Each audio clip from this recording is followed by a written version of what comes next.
Hola, bienvenidos a la clase 1 del seminario Feminismos desde el Sur. El objetivo de este encuentro es comenzar a desarrollar, problematizar y reflexionar sobre algunos contenidos de la unidad 1 del programa. En particular, tratar de esbozar una suerte de genealogía y de mapeo del concepto de género, una categoría que para nosotros es central en los estudios de género y feminismos. Entonces la idea es revisar esta noción en dos direcciones, ¿sí? Por un lado, una vinculada con la idea de subjetivación, de subjetividad, y otra con las relaciones de poder, ¿sí? Hablamos de un concepto eminentemente político, un concepto crítico que es introducido en la década del 70 por Kate Millett en la teoría feminista, en este libro, ¿sí?, que se llama Política Sexual en los Estados Unidos y que en realidad es un término que tiene sus orígenes en la medicina y en particular en la psiquiatría. En algunas de estas placas que vamos a ir desarrollando aparecen en realidad dos nociones. Por un lado, el término sistema sexo-género y por el otro lado, el concepto de género. Pero en las bases, ¿no?, de estas nociones aparece esta idea de construcción sociohistórica, ¿sí?, más allá del sexo en tanto dato biológico, en tanto dato natural, ¿sí? El concepto de género es un concepto que va a crecer a lo largo de la década de los 80 y de los 90, sobre todo con los estudios sobre identidades sexuales, con la aparición de lo que se conoce como los estudios queer, cuya referente o mayor exponente es Judith Butler, y la presencia también de múltiples diferencias, es decir, que irrumpen otras voces por fuera de la mirada occidental, la mirada blanca, europea y heterosexual. Bien, entonces, vamos a comenzar con esta noción de sistema sexo-género y género. Este término es introducido por Gayle Rubin en la década del 80, justamente propone sustituir el término patriarcado por sistema sexo-género, donde se pone el eje en el carácter histórico-social. ¿Sí? Esto quiere decir que va más allá de las relaciones de procreación y lo que vamos a tener en cuenta son las relaciones económicas, sociales y personales. Es decir, que se pone el acento en la producción de la actividad humana en términos históricos. Si el sistema sexo-género es producido, es una construcción a partir de las relaciones sociales y culturales que lo moldean, que le dan forma, que lo organizan, ¿sí? Teresa de Lauretis va un poquito más allá y dice que este sistema es un aparato semiótico. ¿Qué quiere decir que sea un aparato semiótico? Que lo que hace también es producir representaciones que asignan significados, que asignan sentidos a los individuos dentro de la sociedad. Cuando decimos que asignan significados, quiere decir que asignan identidades, valores, prestigio, nos ubican determinadas jerarquías dentro de la sociedad.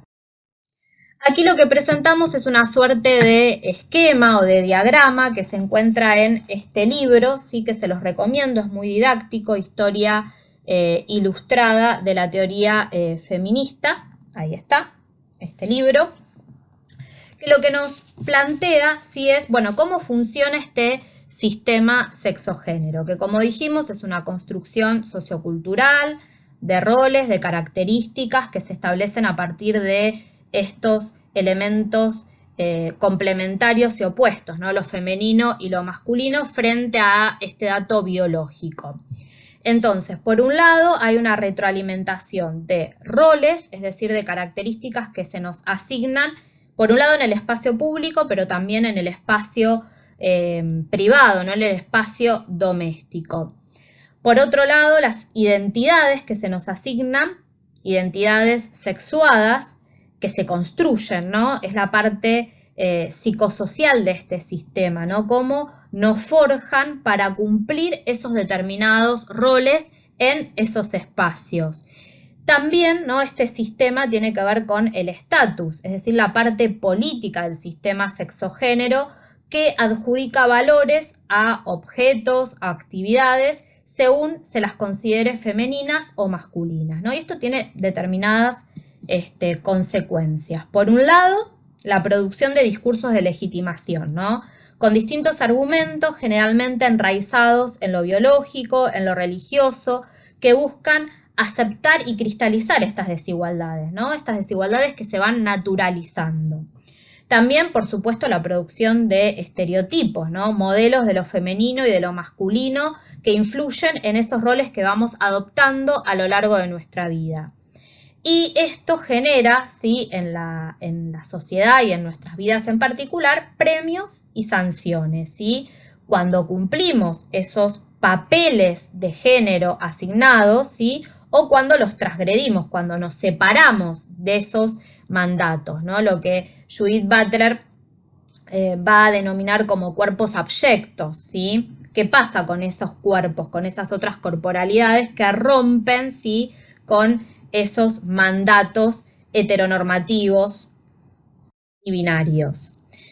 Entonces, respecto del concepto de género, como dijimos, es un concepto político y crítico. El género construye al sexo, ¿sí? Y acá nos interesa también introducir los aportes de Joan Scott, ¿sí?, donde introduce lo simbólico. Y dentro de lo simbólico le va a dar un rol muy importante a lo normativo, ¿no? Esto después también es retomado por Judith Butler, y el papel que cumplen las instituciones y organizaciones sociales en la asignación de identidades genéricas, ¿no? Acá aparecen otros aspectos a tener en cuenta.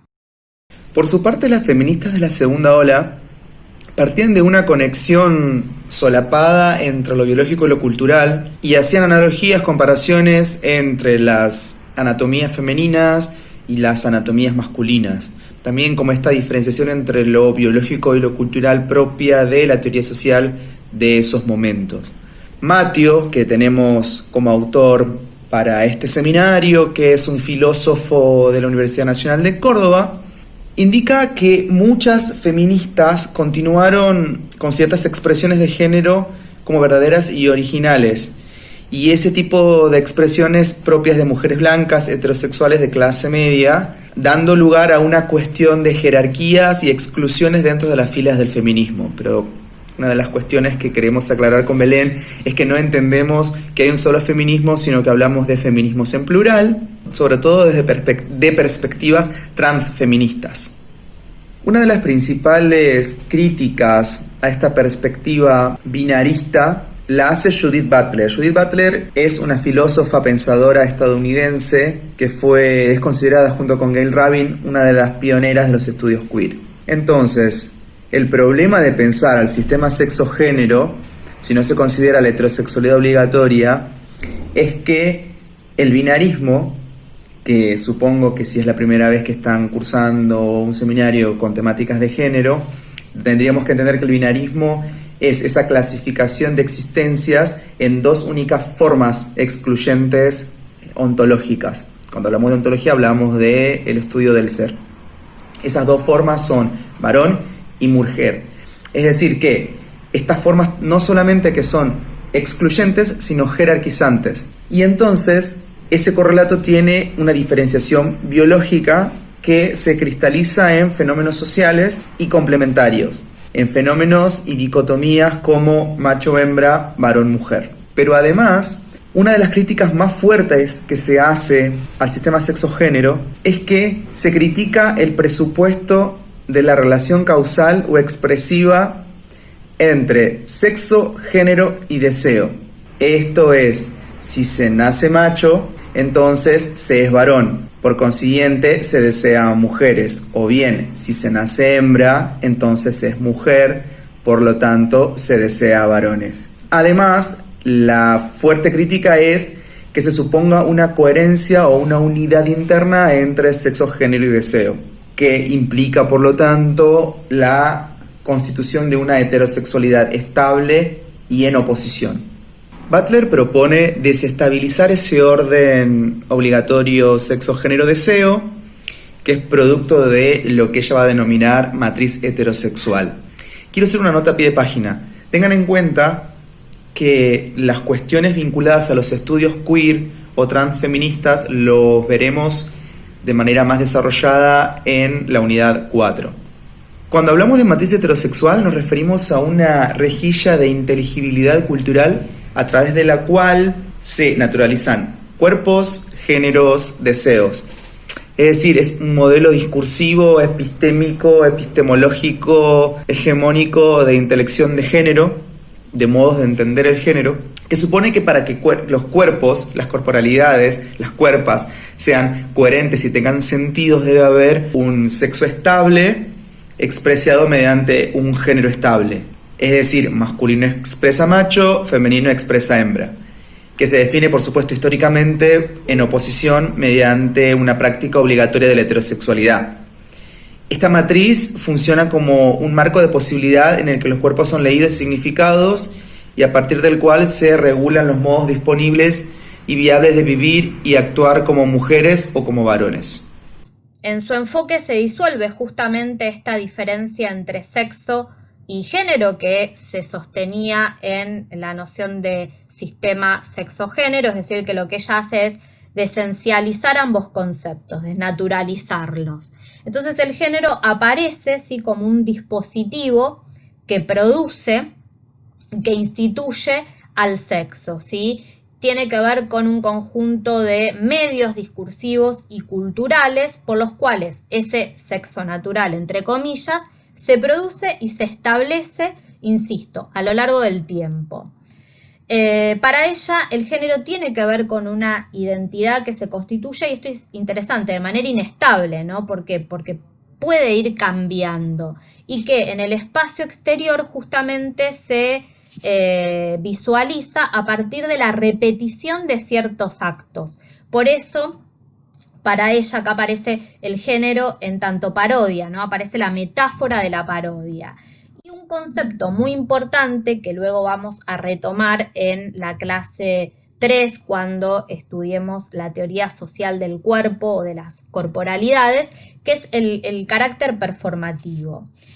Este término, sí, en realidad es deudor de la filosofía del lenguaje, en particular de la pragmática, de un filósofo que se llama John Austin, ¿sí?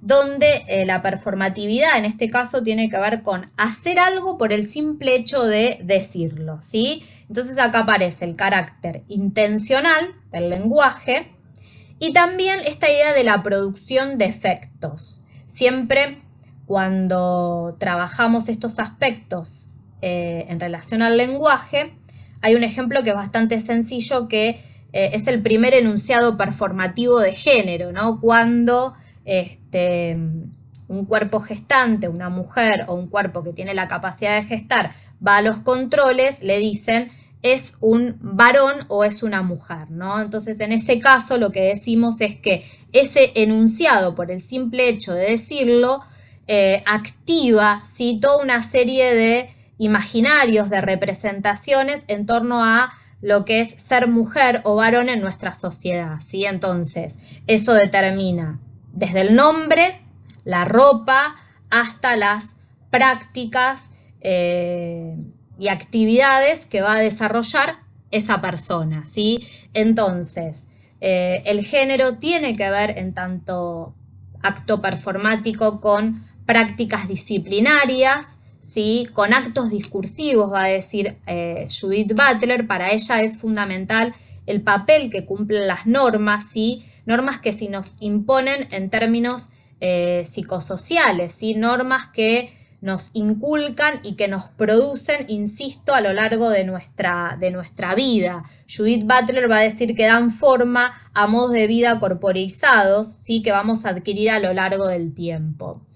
Y acá vamos a hacer una aclaración. Si bien ella dice que el género tiene que ver con una relación discursiva en acto, ¿sí? Y que produce ciertos efectos, esto no implica la negación de la existencia material del cuerpo, ¿sí? Sino que en realidad lo que está diciendo es no tenemos un acceso directo al cuerpo, sino que está intermediado, por este imaginario social, por esta serie de discursos, de prácticas y de normas que nos atraviesan.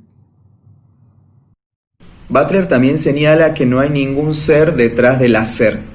El género no es un atributo sustantivo que se precede a nuestras actuaciones, performance, masculinas o femeninas, sino que el género siempre es un hacer, aunque no un hacer por parte de un sujeto que se pueda considerar preexistente a la acción. No hay una identidad de género detrás de las expresiones de género, sino que esa identidad se construye performativamente por las mismas expresiones que son resultado de esta.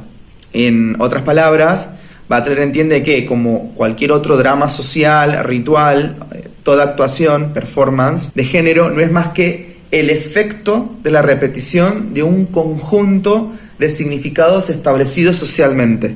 El género no debe entenderse como una identidad estable, sino más bien como una identidad construida débilmente en el tiempo e instituida mediante una repetición estabilizada de actos.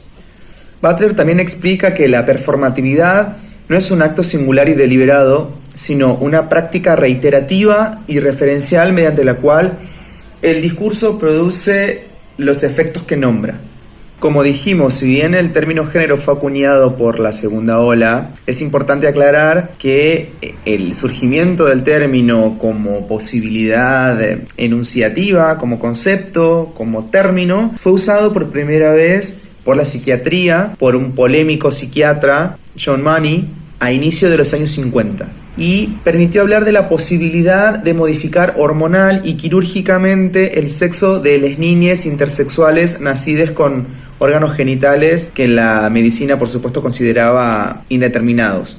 Pero hubo una apropiación, que es lo que queremos destacar en este seminario, que es la apropiación de una mirada transfeminista, la apropiación de este paradigma biomédico, y el género empezó a entenderse, además de performativo, como prostético. Un referente clave en esto es Paul Preciado, filósofo trans español, en su obra Manifiesto Contrasexual del 2002, entiende que el sexo, y no solo el género, es una tecnología biopolítica que asegura la hegemonía heterosocial. La tecnología heteronormativa, jurídica, médica o doméstica, por la que seres humanos somos reducidos con mayor o menor violencia a cuerpos varones o cuerpos mujeres, es para Paul una máquina de producción ontológica que adquiere su eficacia en la invocación performativa por la que los sujetos devienen cuerpos sexuados. Piensen también que cuando hablamos de herramientas biotecnológico-políticas, Paul Preciado se remite y dialoga directamente con los estudios de Foucault y la biopolítica, que lo retomaremos en la unidad 4. Lo prostético remite a órganos, a la materialidad, a la tecnología biopolítica.